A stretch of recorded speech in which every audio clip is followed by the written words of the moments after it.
Aloha! This is chapter 18.3. We have just covered the first part of the French Revolution. 18.1 is talking about the old regime, the way that the French government was organized with the three estates. The National Assembly made some important changes to the French government. First of all, they created a National Assembly, which was supposed to help legislate and create laws that would make things more equal. Their goal was to implement Enlightenment ideas that meant that people had more rights in the government and that the government was by the people for the people. The king's presence became a major problem. The king and queen had been transported back to Paris and they were living in the Tuileries. They both realized that they were never going to be going back to the way that things had been before. Marie Antoinette is writing letters to anybody who could possibly help them out of this predicament. And basically what they need is an escape route. She writes to her brother, who is the king of Austria at this time. She asks him for help, and he says he cannot invade France and come and save and rescue her, but if she is able to escape the Tuileries and get her and her family to the border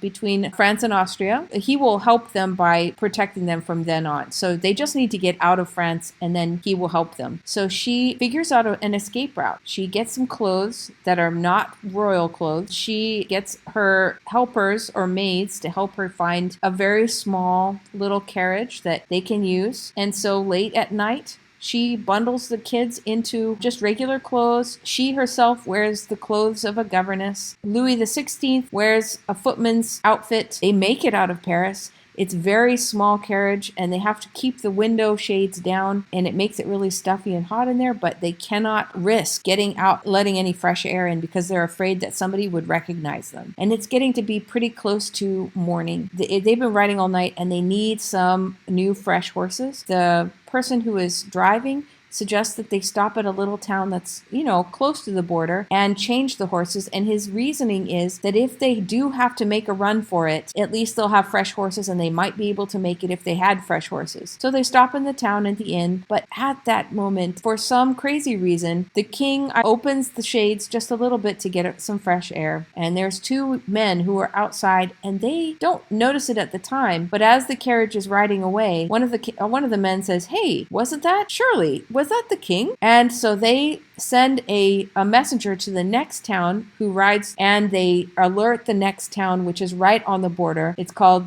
Varennes, and they alert all of the revolutionaries, and they capture the carriage almost before it gets over the border. They triumphantly drag the king and queen, his children, back to Paris, and they don't make it out. It's a terrible, heartbreaking story. But both the king and queen at this point know that was their last hope, and they're not going to make it. So a few months later, Louis XVI is accused of treason against his own government, his own country, and he's put on a mock trial, and he already knows that this is not going to go well for him. And he's given a few last words, but they interrupt him when he starts saying, "I forgive you for your sin of killing me," and all that kind of stuff. They don't want to hear that. So they bundle him up to the guillotine and they chop off his head. And a few months later, Marie Antoinette gets the notification that she also is going to be executed. It's interesting her transformation during this time because she was a young and frivolous queen, but during her incarceration, she basically grew up. And when she has to face the jeering crowds at her death, she was very composed. She was regal. She was a queen. Her hair, which had been blonde when she was younger, had gone completely white. And she graciously forgave the crowd of putting her to death. She was also put onto the guillotine and had her head chopped off. So that was the end. There was not going to be a constitutional monarchy anymore. The hope of those people who are sitting on the right-hand side of the meeting hall, they would not be getting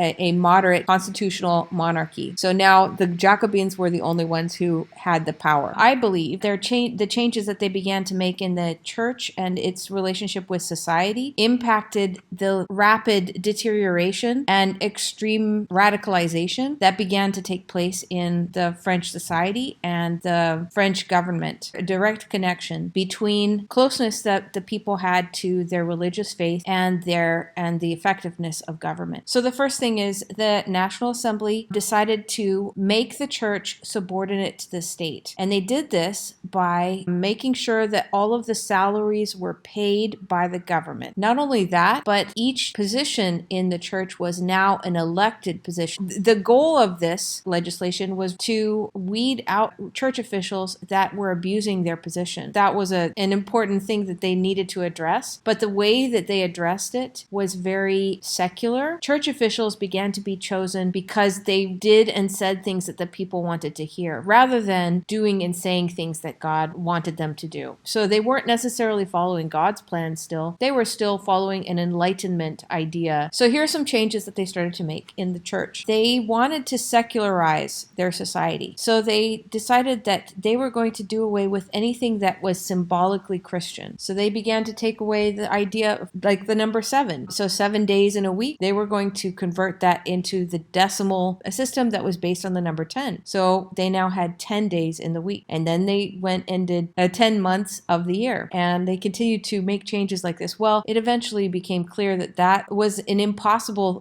thing to ask of people, because people's health started to break down. You can't work for 9 days and then have 1 day off and expect that to be an effective way to run society. And of course, people also missed the church was part of the daily life of the French people. A lot of those festivals and holidays that had been part of the church calendar were done away with. Those actually helped built into the system rest times, times of festivities, and they were mood lifters, whereas this was much more stark and secular. So it was not a great move. There were some revolutionaries who even went so far as to appoint one of the popular actresses of the day to be the, quote, goddess of reason. And then they had a mock church service in Notre Dame and had her presiding over it. It was very, very pagan, and it was mocking Christianity. And I think that was just a visual representation of the direction that this French Revolution was going. Coming to the end of 1792, at the end of the National Assembly time period, and we're entering the time period called the Reign of Terror. This is the radical phase of the French Revolution, where we see great numbers of people being put to death using this new machine called the guillotine. It was invented by Dr. Guillotine, and it was supposed to be a very humane and enlightened way to kill people, and it definitely did its job in that it killed many, many people. The estimates that historians give is about 40,000 people were put to death during this time, and this time stretches from 1792 until July of 1794. So that's about 2 years. And really, it was about 1 year in which the guillotine was being used. Factions that were developing in the Legislative Assembly. The people who usually sat on the right-hand side of the meeting hall, who were happy with the changes that had been made. They had created a constitutional monarchy, and they felt like the majority of the changes that needed to be made were made, and they needed to stop and create a stable, prosperous society. Then you had people who were sitting on the left-hand side. They were people who felt like the revolution had not gone far enough. Most of the people sitting on the left were part of a political club called the Jacobins, because they met in a pub that had previously been part of a monastery that was named after Saint Jacob, and so they named themselves the Jacobin Club because they met in this tavern. The Jacobins were they were radical, and they wanted to see more revolutionary change. They wanted to continue the revolution. You had the people who were sitting in the middle they agreed with both sides. And this is actually where we get our political spectrum from. So we have the people on the right, the more conservative, and you have the people on the left, which are generally the more liberal. And this is where we get those terms from. Okay, well, outside world, the European countries that surrounded France were very concerned about this French Revolution, because one of the key elements of the French Revolution is that it is a missionary sending movement. They send representatives to other countries to try to rouse up the masses and get them to revolt against their own rulers. So of course, this really disturbed the European monarchs because it made their own monarchies unstable and uncertain. Very soon after the French Revolution began, wars start to break out on all the different borders of France. France is actually the one who declares war on the other countries of Europe because they thought that by declaring war and having the country have it was basically a diversion tactic. They were trying to get their own people to focus on external enemies rather than all of the problems that were internal in France at the time. And it seemed to answer some of the huge questions that the French society had at this time, one of them being unemployment and starvation. So their thinking was, well, anybody who's unemployed, we will put them in the military. That will be their employment. And as we're on the march, we will also be on the eat. So they decided that they would basically take food from the places that they were marching through and that they had conquered. That was their solution to the starvation problem. The Jacobins soon won the control over the Legislative Assembly, and they chose a group of 12 called the Committee of Public Safety to run things within France and make sure that the revolution continued. And very quickly, a young man named Maximilien Robespierre becomes the leader of this new 12-man committee. He is an interesting person, a very, very smart young man who had grown up very poor, but had, through his own intelligence, won scholarships and gotten a very good education. And he was able to work his way up the social ladder. And when the revolution broke out, his natural gifts and abilities became very evident. The epitome of an enlightened person, because he was secular, he believed in the freedom of religion, which means that basically he himself didn't want to have any religious views, but he was fine if the church wanted to continue trundling along. He basically ran the government. They went on a witch hunt to try to find anyone who disagreed with the French Revolution. They were put on trial. It was basically a mock trial, and then they were executed using the guillotine. Within France, about 40,000 people were executed. In Paris itself, about 17,000. Between September of 1793 and July of 1794, this time was called the Reign of Terror. Things began to spin out of control.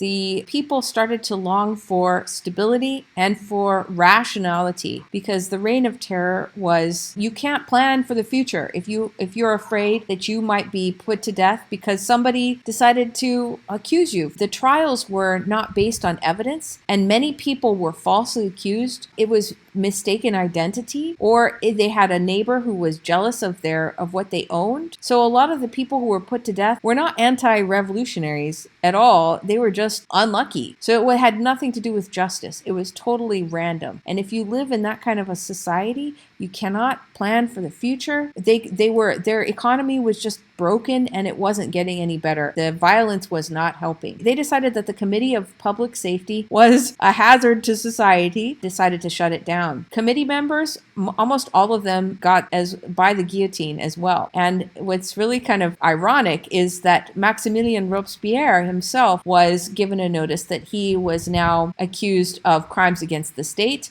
and that he was going to be executed the next day. He very calmly went home, got dressed in his best outfit, and then tried to commit suicide. He used a gun and he tried to shoot his head, but he missed. He blew out his jaw, and when they came to take him away, he was still alive. So they took him away, they bandaged him up. He went through a mock trial. He could not speak because he couldn't speak. He was totally wounded, and he went to the guillotine. And it was, I imagine, just the irony of this whole situation. You get what you deserve, really. Well, with the death of the Committee of Public Safety, a relative peace came upon the society. They created a new group of men called the Directory. And the Directory, they were not as revolutionary. They were very, very corrupt. And basically, if you had money, you could bribe them and you could get what you wanted. So even that was not the ideal situation. But there was a young man that had risen through the ranks in the military, and he is going to enter politics at this moment in time when France is in a state of crisis, and his name is Napoleon, and we will learn about Napoleon next time.